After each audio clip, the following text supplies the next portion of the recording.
Il a grandi dans l'obscurité. Mais il a fabriqué sa propre lumière.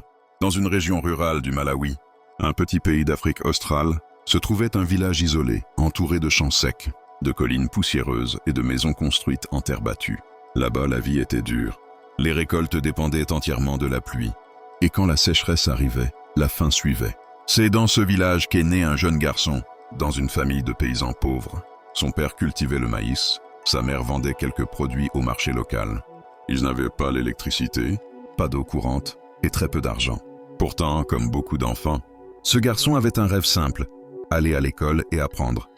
Il aimait les livres, même s'il n'en comprenait pas toujours tous les mots. Il aimait observer le monde autour de lui, le vent qui faisait danser les feuilles, les nuages qui se déplaçaient lentement, les oiseaux qui volaient au-dessus des champs. Il se demandait souvent « Pourquoi le vent souffle-t-il ? Et que peut-on en faire ?» Mais un jour, tout changea. Une grande sécheresse frappa la région. Les récoltes furent détruites.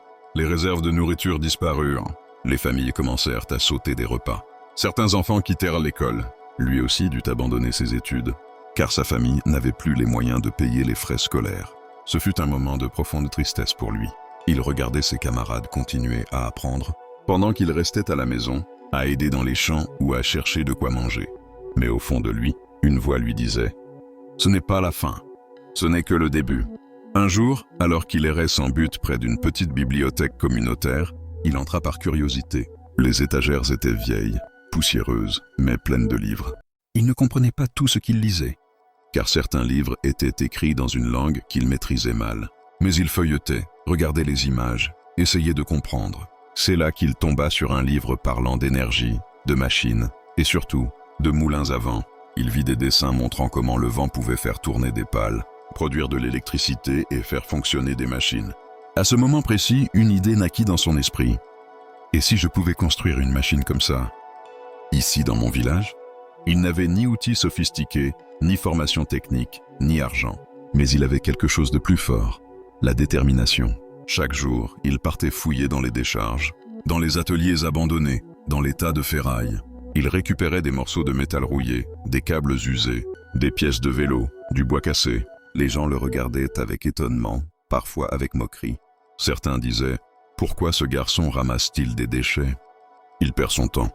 Il ferait mieux d'aider sa famille au lieu de rêver. » Mais lui ne répondait pas. Il travaillait en silence. Il dessinait ses plans sur le sol, avec un bâton. Il testait, échouait, recommençait. Ses mains étaient souvent blessées. Ses vêtements étaient sales. Mais son esprit, lui, était en feu. Les premiers essais furent des échecs. Les pales ne tournaient pas. Les fils se cassaient. Les pièces ne tenaient pas. Plusieurs fois, il pensa abandonner. Mais chaque fois qu'il regardait sa famille vivre dans l'obscurité, chaque fois qu'il voyait les enfants étudier à la lumière d'une bougie, il se relevait. Un jour, après des semaines de travail, il monta sa machine au sommet d'un mât en bois, derrière sa maison. Les pales étaient fabriquées à partir de tuyaux découpés. Le générateur venait d'un vieux vélo. Les fils étaient assemblés avec patience et ingéniosité. Puis il attendit. Le vent souffla doucement. Rien ne se passa. Puis il souffla un peu plus fort. Et soudain, les pales commencèrent à tourner. Le courant passa dans les fils. Et dans sa maison, une ampoule s'alluma. Une seule ampoule. Mais pour lui, c'était comme si le soleil venait de se lever à l'intérieur de la nuit. Sa famille était stupéfaite. Les voisins accoururent. Certains n'en croyaient pas leurs yeux. D'autres pleuraient. Pour la première fois, ce foyer avait de la lumière sans bougie, sans feu, sans pétrole. Mais il ne s'arrêta pas là. Avec cette énergie, il réussit ensuite à faire fonctionner une radio, puis une pompe à eau. Son village, autrefois plongé dans l'obscurité, commençait à entrevoir un avenir différent. Les enfants pouvaient étudier le soir. Les familles pouvaient conserver de l'eau. L'espoir revenait. Peu à peu, son histoire se répandit au-delà du village.